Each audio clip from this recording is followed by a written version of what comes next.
Hi, Dale.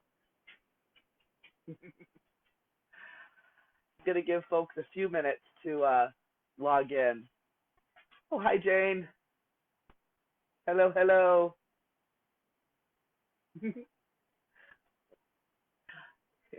Hi, Ruth.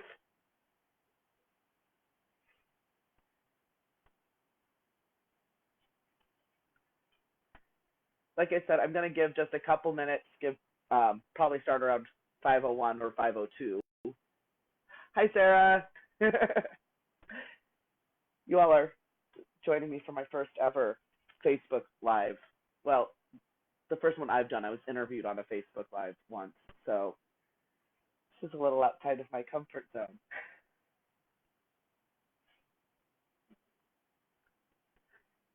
How's everybody doing?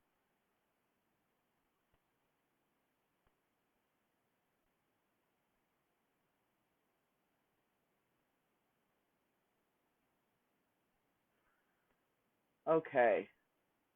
Well, it's 5 o'clock. I'll go ahead and get started, and people can join and leave as they choose. As those of you who have been to Positive Force Movement or have trained with either, well, with any of our coaches, know we're really big on consent and body autonomy. So I'm going to give some suggestions through, like, here, or throw some ideas your way, talk about some ideas. Anything that doesn't fit you or feel good to you, don't do it. You have complete and unconditional body autonomy. Um, I figured it made sense to start with just a little bit of being in our physical selves, and we're going to do that really, really simply. So literally, just with your eyes, if you choose to, just look up and down, just leaving the head stationary. Some of you might even remember doing this in some of your sessions. Just gaze up, gaze down. And then from here, side to side. Just your eyes, just notice.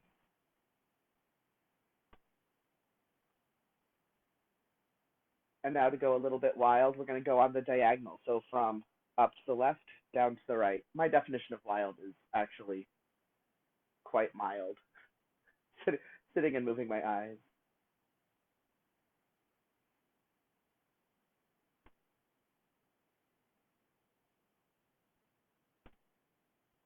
And now from right to left.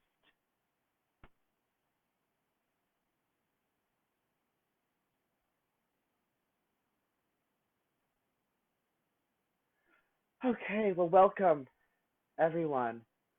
If you feel inclined, you could take a deep breath. I'm going to talk a little bit about mindfulness in the midst of a pandemic, and I'm going to try to do it in a very real way.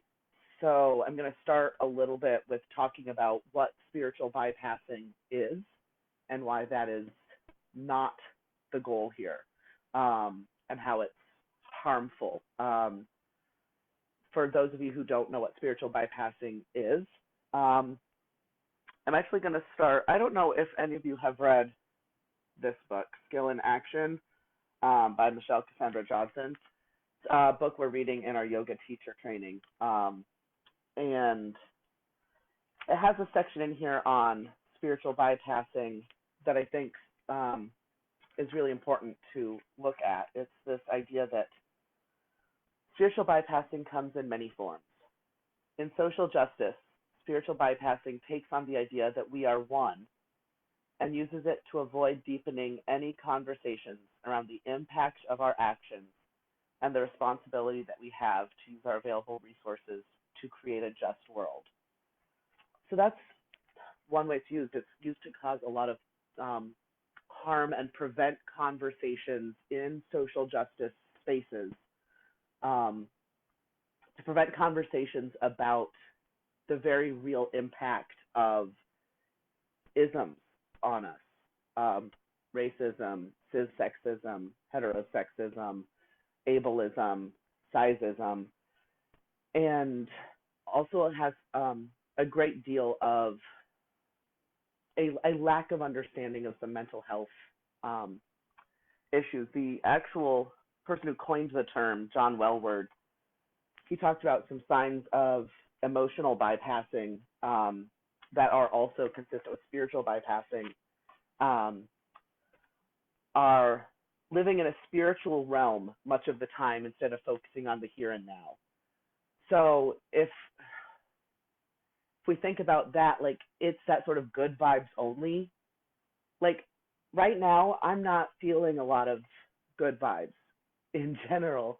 I have moments of it, but there's a lot of fear. There's a lot of doubt. There are aspects of not being able to leave my home and projecting ahead into the future that are uncomfortable as a person living with PTSD and CPTSD, as I'm sure they are for a lot of people without those diagnoses or with different diagnoses. But yes, not focusing on the here and now and instead living in a spiritual realm much of the time, overemphasizing the positive and avoiding the negative, being self-righteous about the concept of enlightenment.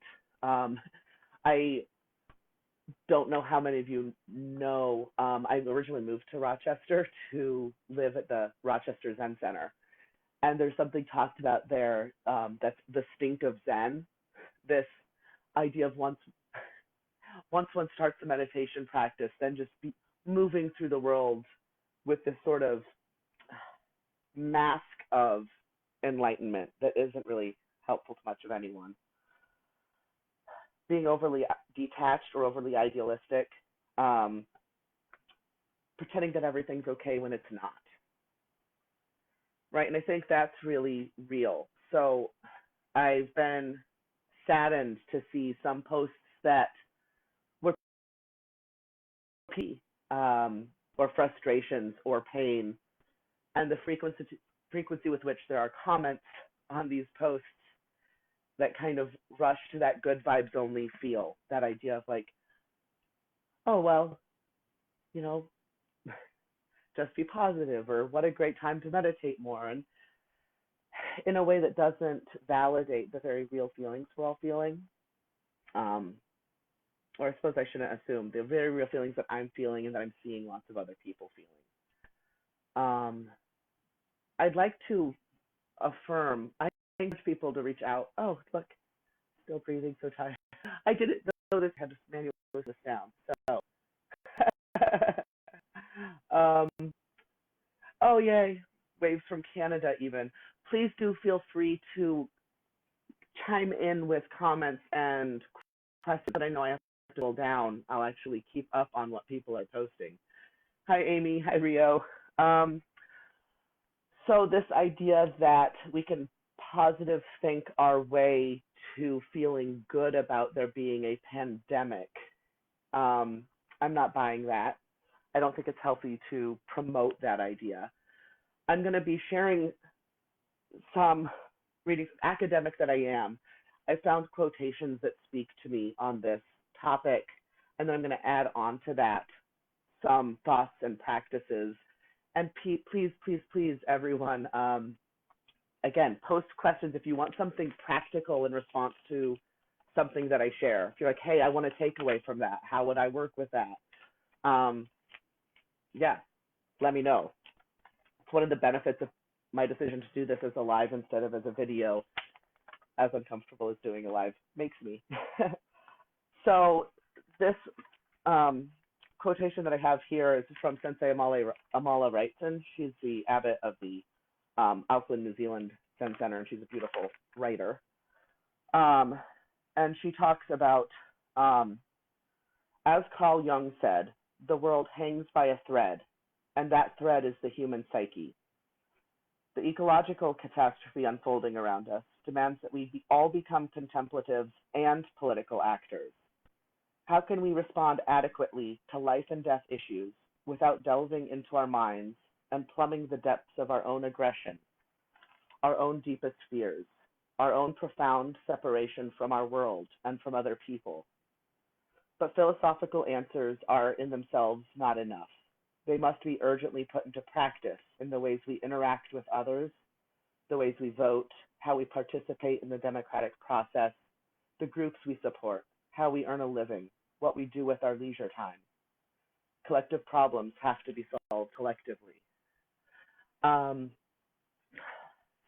that idea, like what does it mean to be mindful in the midst of a pandemic, kind of means diving into this fear um, that this, she talks about here in that quotation an ecological catastrophe, but this is very likely connected to that. I've heard people talking about um, some of the environmental um, causes and aspects of pandemic. Um, but this idea of how do we respond adequately to life and death issues without delving into our minds and how we. So a big thing about mindfulness in the midst of a pandemic to me has been acknowledging the ways I don't feel good and being present with that. Times when I I have seasonal allergies and asthma, and sometimes those manifest in a sore throat. Getting a sore throat right now means bearing witness to fear above and beyond what I would feeling a sore throat at any other time in history. To be present with that and compassionate with that fear is my heart communicating to me, and it's not something that I need to push aside with good vibes, but to kind of take care of. And it's not something I have to be immediately productive in the stuff. I don't need to meditate it away. I don't need to distract myself from it. I don't need to um, go and start a new hobby or learn a new language. Sometimes I just have to sit and notice what fear feels like in my body. And sometimes that's too much. And sometimes what I do need to do is just take note, okay, I felt some fear, and now maybe I do need to go do something different. Um, that idea of spiritual bypassing can have this implication that if you're feeling something unpleasant, all you need to do is meditate or pray until it goes away. Which, oh, thank you, Mel. That will be really, really helpful. That, and then I lost my train of thought, as one will. I don't think that it's skillful to approach mindfulness practices as if they were a drug or as if they were alcohol. I will apply this meditation until I feel luminous again. I don't resonate with that. I don't know if anyone here has read Yoga and the Quest for the True Self. It's another really good one. I'm not reading very much from this at all, just something right from the first chapter, where the author Stephen Cope is talking about a conversation he had with another human being. So this is him quoting someone else. It's like I'm lonely for myself. I feel like I'm missing life, and I'm sad about that. And that, like, when I was like kind of flipping through the earlier this week, boy, did that ring true. Like here, like in our home, and we're taking. Here's Sergeant Stomp. He believes in you. This being at home, which now it's been several weeks since we've left for anything other than a walk around the neighborhood. That idea of being lonely for myself and feeling like I'm missing life. I think there's something about being at home and not being able to physically connect with other people or do the rhythms of life that feels like being lonely for what my life used to be. Right? And I don't know if anyone else can relate to that it feels like enough has changed that there's a longing and a grieving for what was before. So what does it mean to be with that in a way that isn't drowning in it, but that isn't denying it. Um, so sometimes for me, I do have a long meditation practice. It was part of, hey Elia, my the house I was born and raised in. It's something I'm comfortable with. Often, there are times when I'm feeling that loneliness for myself and that loneliness for what life was prior to um, quarantine. There are times when going to meditation is too much, and I've gone to this practice that I learned years ago at one of the several undergraduate colleges I went to. Um, oh, I think thank you for reading. We all can relate so much. But this practice I learned in one of the several undergraduate schools I went to. I dropped out several times. My late teens and early 20s were quite the winding road. Um, I was in a class, and I don't even remember what the context was, but the teacher had us all take a single raisin. We were all given a box of raisins and take a single one and put it in our mouth and not chew it, but just like let it be there and notice it. And I don't particularly like raisins, particularly the number of times that they've fooled me in cookies. Um, but that first time I did it, I was truly amazed at like how many stages and changes it goes through. Like the number of senses that were involved in that very simple practice, emotionally laden. It wasn't this idea, like, it wasn't anything that would necessarily be obviously noticed as a mindfulness practice at all, but it was so focused and so central and so there in my physical self, um, that it brought me right to the moment in a way that in years since has continued to be helpful at times when I know that I'm kind of spiraling. um, but so I kind of like, I'm spiraling. I can't really talk well. I'm feeling, traumatized and emotional. And so sitting and meditating would kind of be like gaslighting myself, but I don't want to just let myself spiral. Something little like that has been helpful to me through my life and has been helpful a lot the last few weeks. I've gone through more raisins the last 2 weeks than I usually do. um, so as I've mentioned before, and as a lot of you knew, with having been raised in a Zen Buddhist household and having a Zen practice myself, a lot of the dogma I move through the world with is related to path. And so that's where a lot of the kind of the quotations I've pulled from originate from. If any of them don't resonate, again, body autonomy echoes with mental and emotional and spiritual autonomy. Let go of whatever doesn't serve. But something else written by John Pauline, who was the head of Zendo at the Rochester Zen Center for a long time. And he wrote in a 2010-2011 issue of the Zenbo that he quotes Taylor Clark, who has said, "Put simply, Americans have developed habits for dealing with anxiety and stress that actually make anxiety and stress far worse. We vilify our aversive emotions and fight them rather than letting them run their own course. We avoid situations that make us nervous. We try to bury uncomfortable feelings like anxiety and stress with alcohol or entertainment or shopping sprees." And then back to John's words, "For some reason, our society seems to think that I haven't got time for the pain is a reasonable approach to difficult feelings. This is like saying I haven't got time for reality. Sometimes the weather is miserable. If you can't appreciate a rainy day in Rochester, you're collaborating in your own misery. Sometimes the sun is out, the sky is blue, and the smell of linden trees is in the air.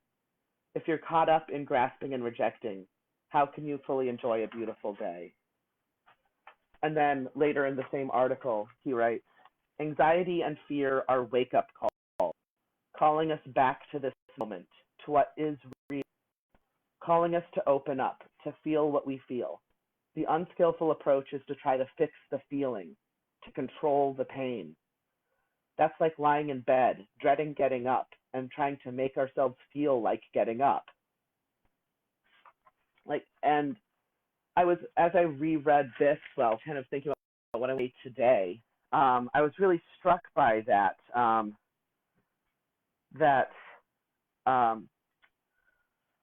a lot of our tools, and I use that word loosely, a lot of our unskillful tools to avoid coming face to face with uncomfortable emotions aren't available now, right? Like that list of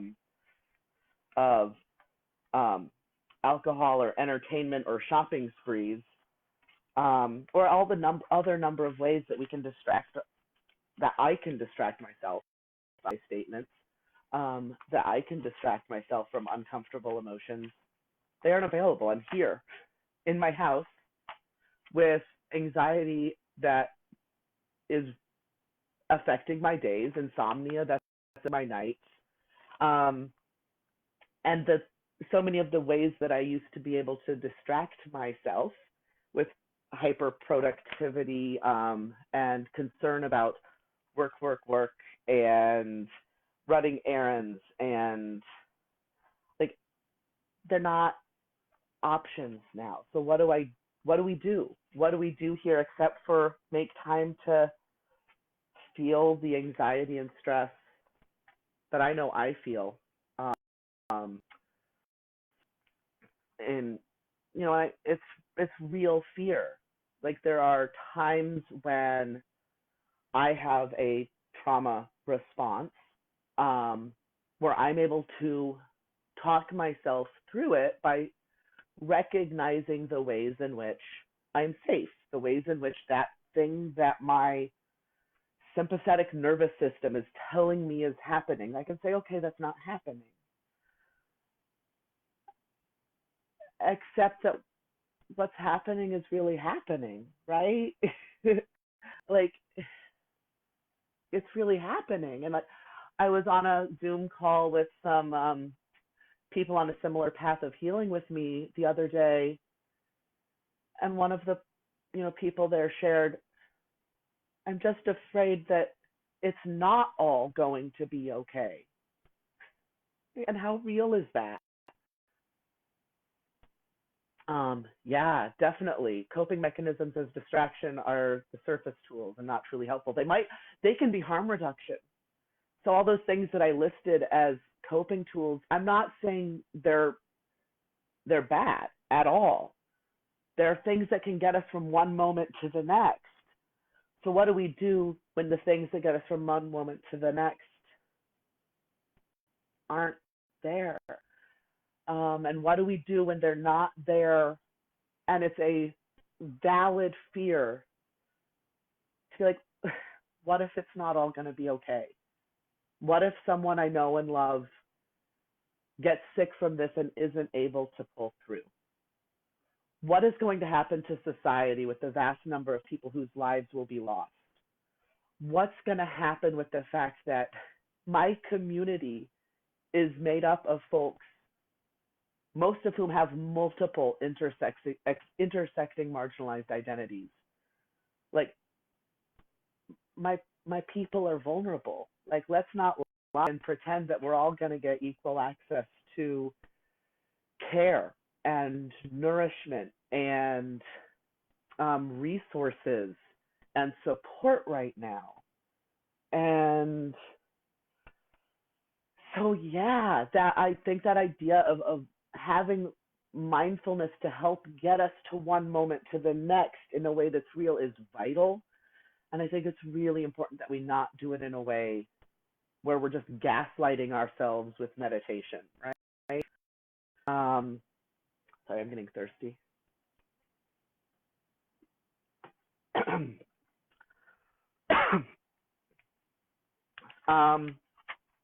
I'm going to go to the next thing that I have laid out here, quoting.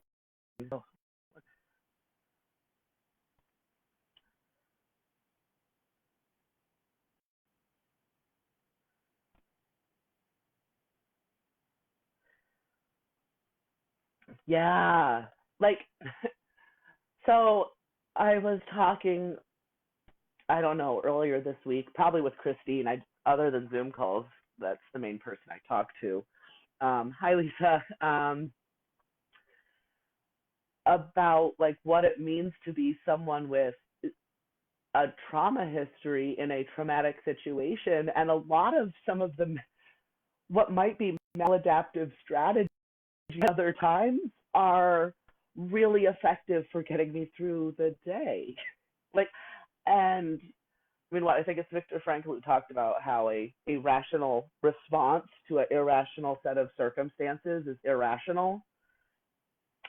Um, I think I think it's totally valid to hey Michelle, hi Josie. I think it's totally rational right now to be having some bigger feelings than what maybe checking around and see like okay going like okay in this moment I'm safe as far as I can tell. And also everything else is oh see there's pickles. And also everything else is going on and some of those got me through. Right? Yes, see this is why I do these things always, right? Like my bizarre pantry keeping habits, and I say bizarre, it's it's just helpful now.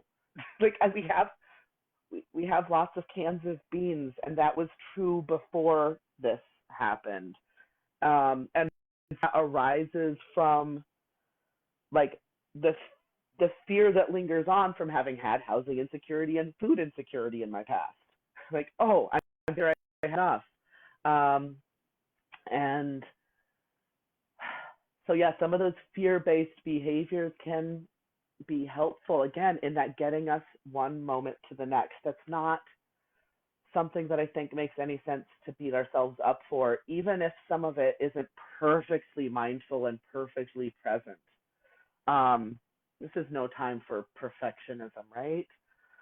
So, see, the next quotation I have here from Luann Yeager: denying our anger, our sadness, and our pain often feels like the only way to survive. The price for remaining in control, however, is ignorance of our deepest feelings. Stuff those feelings down long enough and deeply enough, and one loses touch with everything except for the public self. When life circumstances place stress, um, when life circumstances place stress cracks in that public self, the emotions come out in unexpected and often unpleasant ways. It's rather like having a terrible rash and trying to pretend that it doesn't itch. Deny the itch long enough, and one will eventually scratch with enough violence to draw blood. I mean, like, into this. Hey, hi, Lily. Right, like, okay, schedule. Lily brought up scheduling. It's nice to have an in theory schedule, I guess. That's usually a helpful tool for me. It's not really consistently sustainable in my life right now, and probably for a lot of you. Um, yeah, this idea, I came into this time of quarantine already exhausted from surviving in capitalism, from surviving as an out trans person, from being a fat person in the fitness industry, from speaking like from like this weight of trying to get through the day. I came in depleted, and I came in after who knows how many days of having to put on the game face for at least part of every day for a while, right? And so coming into a state of a time of quarantine and pandemic, already having like um, stuffing feelings down long enough, deep enough, and losing touch with everything about the public facing self. That's like, I mean, that's how much more so, um, you know, in this time of social media, like my, those of you who are my Facebook friends know I post a daily gratitude every day. Those who live here with me in this house know I don't walk through every day floating on a cloud of gratitude. No. Posting those is like a something I started because it's so far from my natural state, right? Like it's a muscle I've exercised. I continue to exercise because like it's a survival mechanism. Right? So that outward self that people see on social media, but maybe don't see when they don't interact day to day, that's not all that's going on in my heart, right? That's not all that's going on in anyone's hearts. Now, which isn't to say that there isn't authenticity and validity in social media interaction. I think now we're learning more and more of the value of that, of having that social self, that public facing self, contain this realness, contain this fear and sadness. Oh, oh, can you just try to hold hands? He does do that. He's my little guy. um, yeah. So it kind of feels like here I am in this um,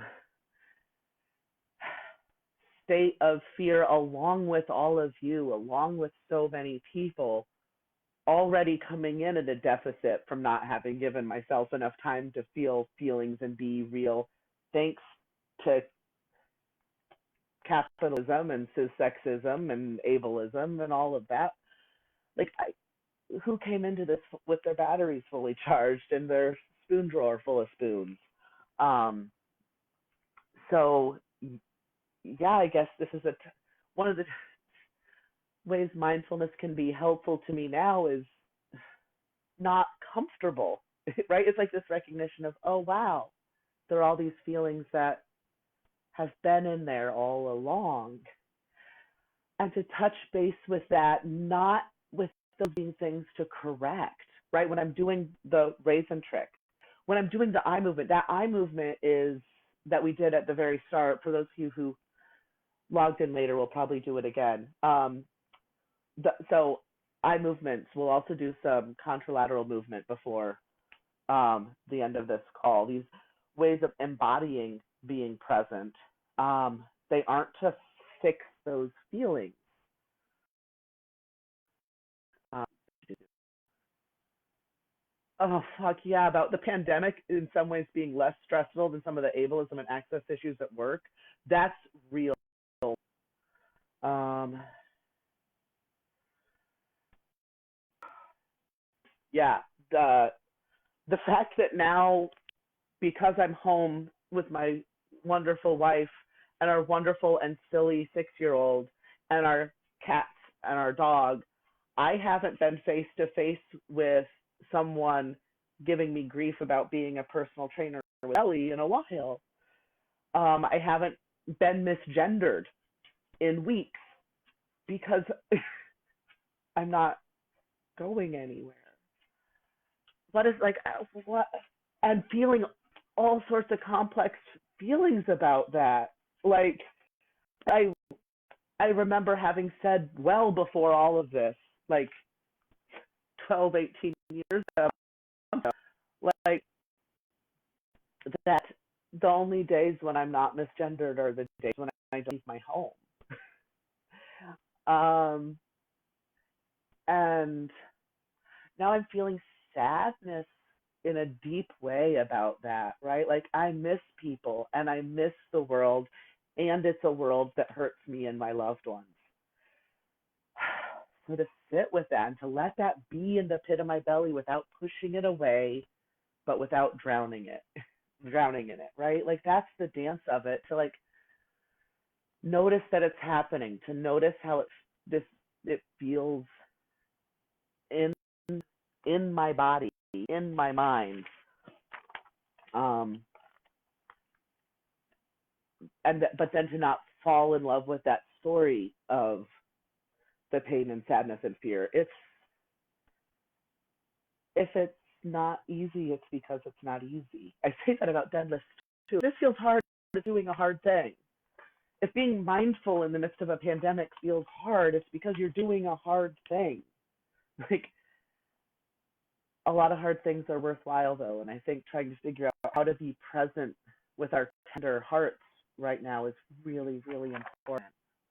Um,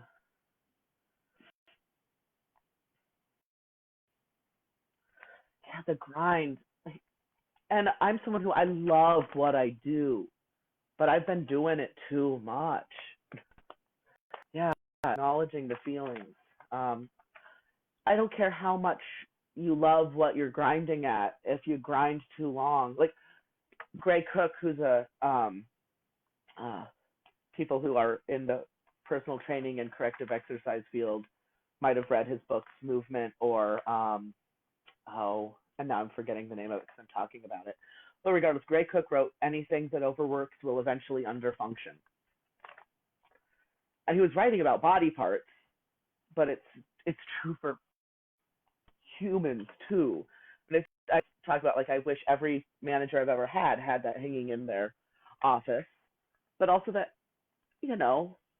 real talk, that's something that I need to be accountable for too. And it's something that I'm going to try to use this time of mindfulness and working from home. Right now it's harder than usual because there's a lot of things changing.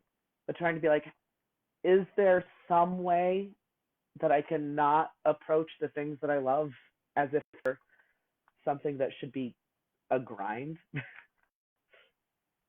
Yeah, forgive ourselves when we aren't being so real. Um, I'm sorry, Lily. Like, yeah, that's real. Um, Amy, you do it too much. It's been too long since I've seen you. Way too long. Um, I'm going to read a little bit from another Zenbo article. This one was on a volume from 2015 that was all on the subject of pain. And this is written by a man who, he says the year, in 2011 had been diagnosed with a very rare form of cancer. And so this was written in 2015, and he's still kicking. So that's but he was talking about the lessons of pain. He says the second lesson is listening. My body was trying to tell me something was wrong. This is the biological purpose of pain. This idea, like, that pain is something to not to push away or to deny. No, it serves a purpose. And I think that that's as true of emotional, spiritual, and mental pain as physical pain. That it's trying to tell us when something is wrong, and that's communication. Again, hopefully if a best friend or a child were to approach us and say, I'm hurting, respond with more kindness and presence than we would towards ourselves. Hi, Isaac. So he then writes, the next lesson is forbearance. Forbearance has been described as patient self-control, restraint, and tolerance. Pain is the body's way of telling you to take action to stop the pain. But when there is a pain that cannot be removed, what action is there to take? All one can do is be with it. And that, to me, is kind of the mindfulness of a pandemic. Like, forbearance, patient self-control, tolerance of something that I don't want to tolerate, right? But going into denial and pretending that this is easier than it is doesn't help anyone. Actively being at war with it. There's another quotation that my mentor, Catherine Ryan Hyde, has written about, that what you resist persists. And I think that's pertinent here, that if we try to resist some of these economic stressors, emotional stressors, physical stressors, mental stressors that come from living in the midst of a pandemic, whether we're someone who is considered an essential worker and who is regularly leaving their home, or someone who's at home quarantining. Both are different ways. Um, how do we let it be real? How do we let it be real? Hey Marie, hey Patrick. Um, so this next paragraph I'm going to read gets very Zenish, but I think it's appropriate. One of the reasons that I like the path of Zen is that it tends to not do as much of the spiritual bypassing, because it very much advocates be present with what is. Um, and so he continues, the other aspect of watching the pain is this idea that I am somehow separate from it. As I watch pain arising from some limb or my back or my neck or my thoughts, I realize that this is different from my awareness of it. There is pain and there is me watching the pain. I am not the pain. I am the observer. This puts a little distance between me and the pain. While observing the pain has been useful to relieving it and has given me insight into my awareness, I no longer rely on this method. I've since found that merging with my pain to be an even more effective approach to becoming not separate from pain. When my tumor starts to hurt, I now put all my attention just on the pain. Now that's not a simple not practice for a day when I'm already feeling vulnerable or low spoons. But if there are days where I'm like, okay, or even moments, let's not even put down the whole day. Each day contains how many waves of feelings and energy and lack of energy. But if I have a moment where I'm like, okay, I need to just feel this and to dive in and be the fear.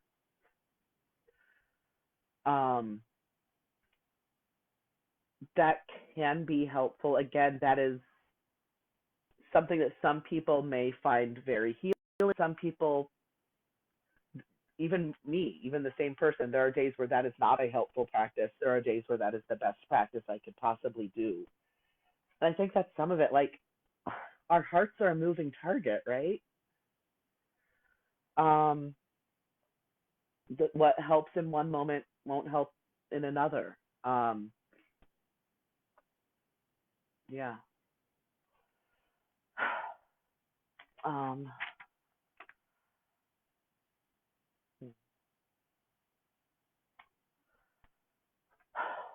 So what does it mean to be open to all of it? Because like here, like I guess I've kind of been in Debbie Downer territory here. But when we're talking about opening to all of it, that also means the moments where I feel my feet on the ground and I'm baking bread. I'm baking bread regularly for the first time since when baking was my job, and I love it. And there are times like I can feel the dough in my hands and smell it and feel my feet on the ground, and where it's joyful and peaceful. There are moments where our son does the silliest things. He's completely ridiculous, and where we're just laughing and being present as a family in laughter and in joy. And there are moments where, like, Christine and I are just watching an episode of Buffy together and like hugging and just being there, and it's relaxing. And so being mindful in these times doesn't mean we have to just live in the fear and the anxiety and the sadness and the grief. We need to, but I think I can also very easily go to, well, now it is my duty to feel those things because they meant, and so letting myself have openness for the moment of love. And so this next one, which was written by someone who remained anonymous, they talk about openness as a coexisting, as a co-requisite for love. Impermanence with the greatest kindness, keeps taking everything away from you except for itself, except for openness itself, except for love itself. Everything else other than impermanence and openness that you try to hold on to will dissolve until only openness is left. It kindly keeps showing you that you are only this, that only this moment remains. And that intrinsic openness, that intrinsic indiscriminate love reveals that I cannot defend myself or protect myself in any way from protecting the most basic assumption of I am a separate entity to the more mundane attempts to turn away from what I don't like and to grasp what I do like. All of it keeps failing. Openness threatens anything and everything that I call me. Some practitioners cling to a sense of safety by retreating to their version of personal love, the love for one individual that excludes most others. Some feel much safer loving all beings and not bothering with this messy thing called loving an individual and all the baggage that it drags up. We want to pick and choose where and how openness shows up, but it doesn't work that way. It's utterly indiscriminate. It becomes love for all beings and equally becomes love for the treasured particularity of one being. This unconditional openness is so threatening to the separate self that we often begin to feel that openness itself, love itself, is the problem. And we believe that contracting more tightly around a separate self and closing our hearts is the solution. We think that we're threatened from the outside. We think of impermanence as something that happens to us as a disaster. But in truth, from the point of view of being human, it is nothing but our own loving, indiscriminate heart. The threat is from our most fundamental human quality. That idea of love and openness, I think, is really pertinent now.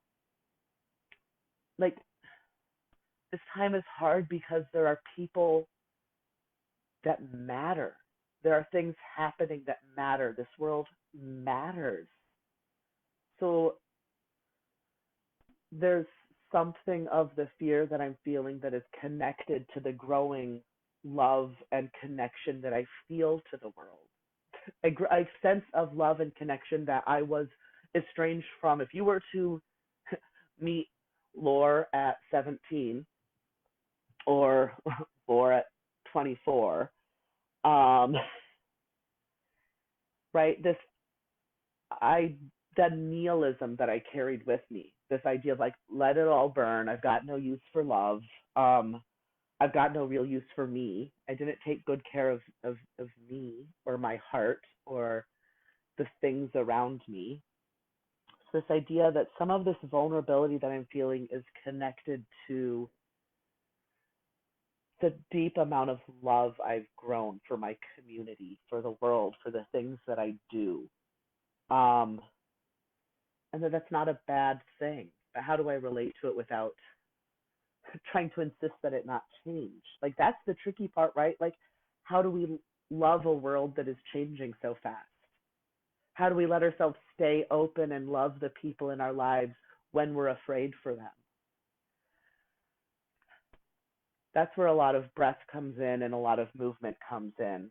In fact, before I kind of go on to the next thing, a lot of people who have trained with me know I'm a big fan of contralateral movement, bilateral movement that crosses the midline.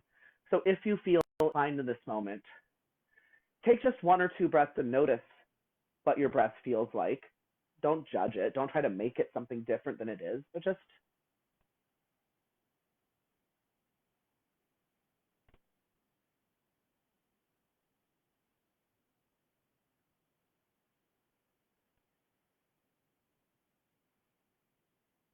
and then if you feel inclined, yes, yes. Are you going to do this along with us? Yes? Okay. Um, take one arm, reach across your midline like you want to reach something that's on the floor over to the other side. You might notice quite a stretch. Just going to do a few of those side to side, across your midline, reaching down towards the ground on the other side.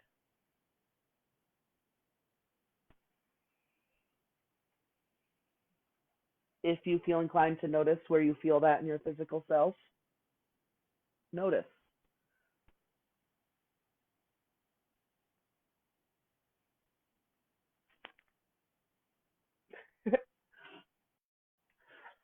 And now let's check in and just do a few more breaths and notice whether or not anything feels different. It may not.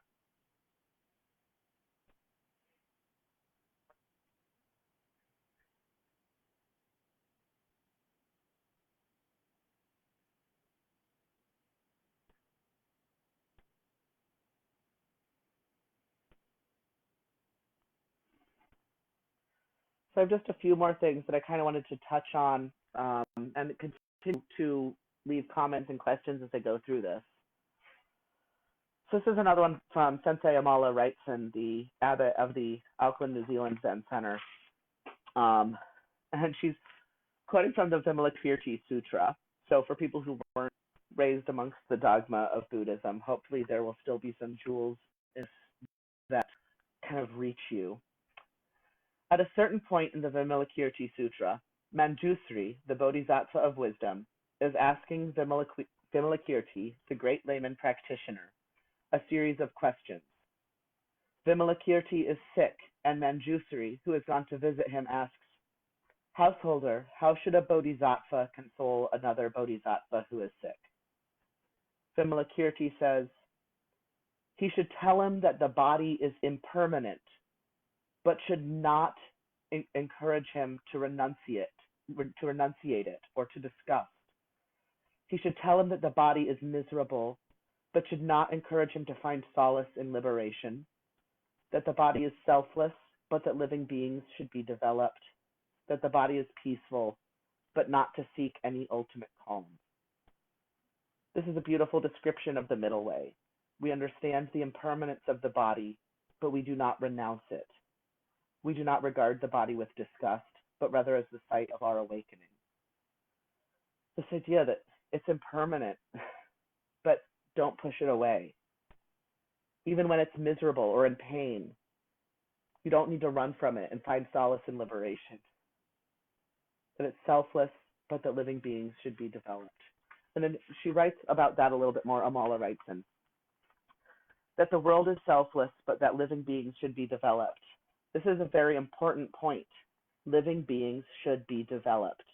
We must engage in efforts to build a world in which all beings have the opportunity to evolve, in which they are not held back through lack of food, or poor education, or war, or destruction of habitats. The list goes on and on.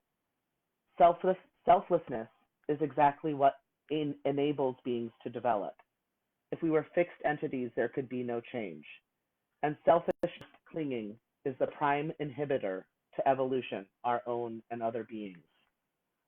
I think that points to what it means to be mindful without the spiritual bypassing. So like, this is hard. Let's not push it away. That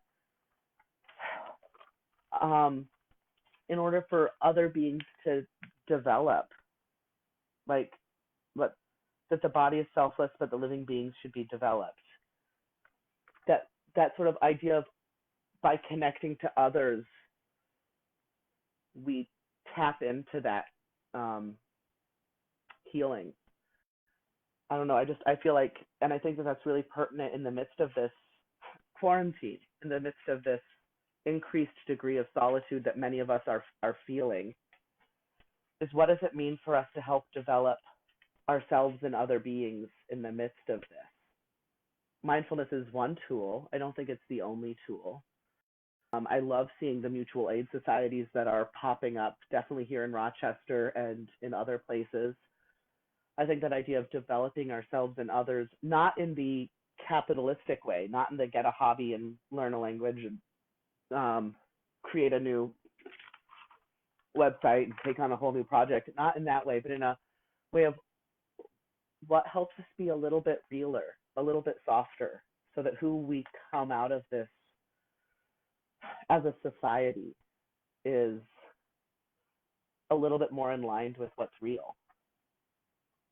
A very, very short quotation here to go back to where I started from Here's another question, or maybe it's the same question. How can I open to knowing that we are all fundamentally vulnerable?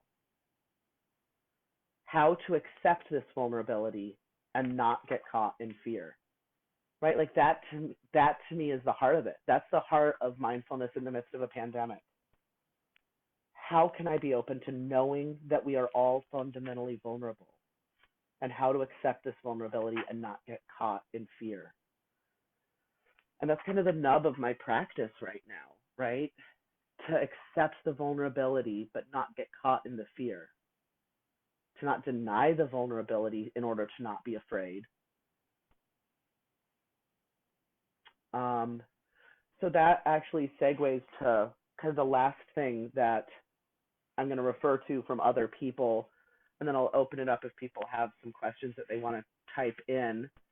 And yeah, so we're coming into the home stretch here.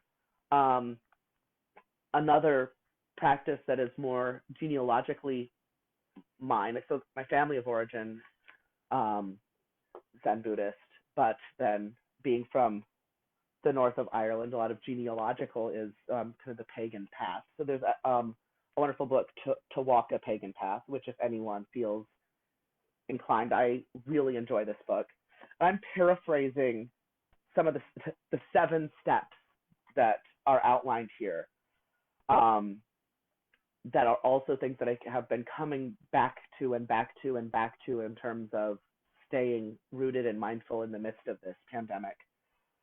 Number 1 is connecting with spirit, which for people who don't resonate with the word spirit, my master's in English occasionally comes in handy for knowing things, like the fact that spirit has the same root as inspiration, and is connected to the idea of breath.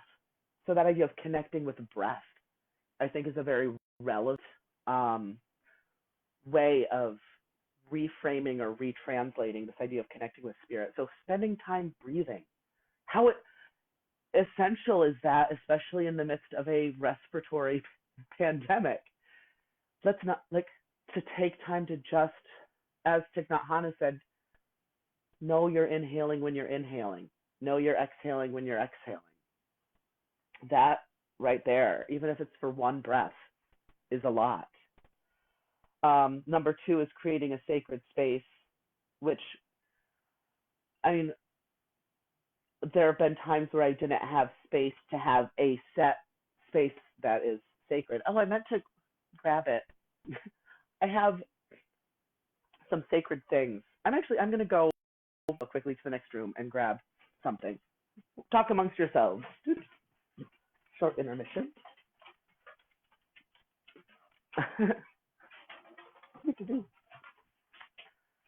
So maybe you don't have space in your house for a whole sacred space. I got this years ago, probably 20 years ago. It's a little carved wooden yogi in a position that I relate to as someone living with depression, PTSD, and trauma. And in all the things that I've done, and like literally moving from one place to another, in chaos and drama that have happened in my last 20 years, this little carving has come along with me. It's very faded.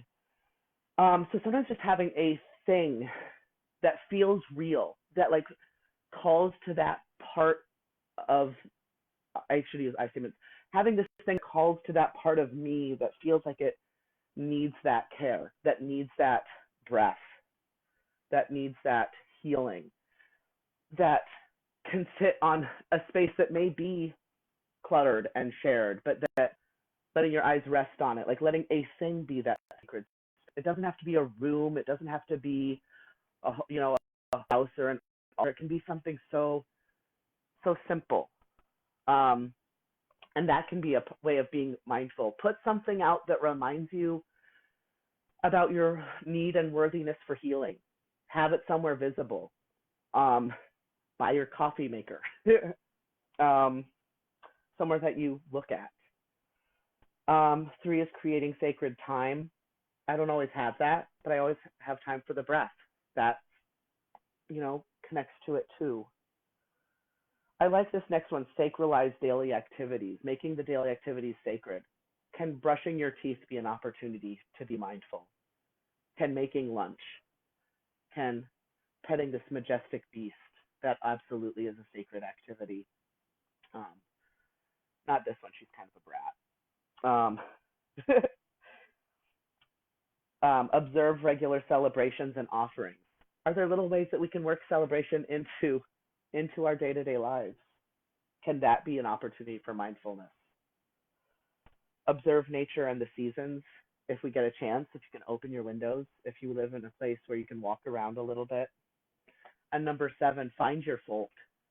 That's all of you. Like the Positive Force community is so much my folk. I don't know where I'd be without all of y'all. Um, so yeah, it doesn't have to. Mindfulness in the midst of a pandemic doesn't have to be some grand spiritual thing, and it doesn't have to feel good. It just doesn't. It doesn't have to feel bad. It can just be. It's a time to feel real. Um,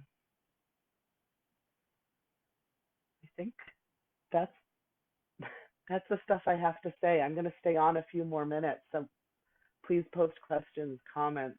Um, Hopefully something in here. Hopefully there's 1 or 2 jewels for each of you that's helpful or that'll help you feel seen or heard. Um, yeah. Stump is the good. It's true. Yeah. Give a few minutes for people to type up comments and questions, and then you can continue comments and questions once this uploads.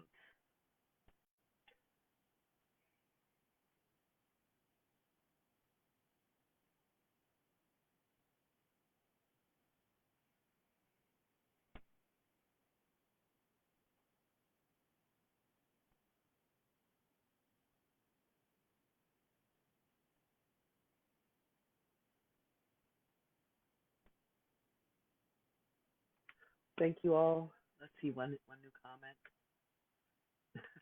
Thank you all. I look forward to continuing this conversation. I'm also planning, speaking of the breath, the idea was brought to me to have a class specifically on breathing. So maybe not what most gyms and trainers are doing, but the breath. The breath is something I spend a lot of time working with and being present with and exploring. So stay tuned for an online class on the subject of breathing in the midst of a pandemic. 5 new comments. Oh, wow. Wait 1 second. Oh, thank you all so much. Love you all. And I'll see you again soon. Bye.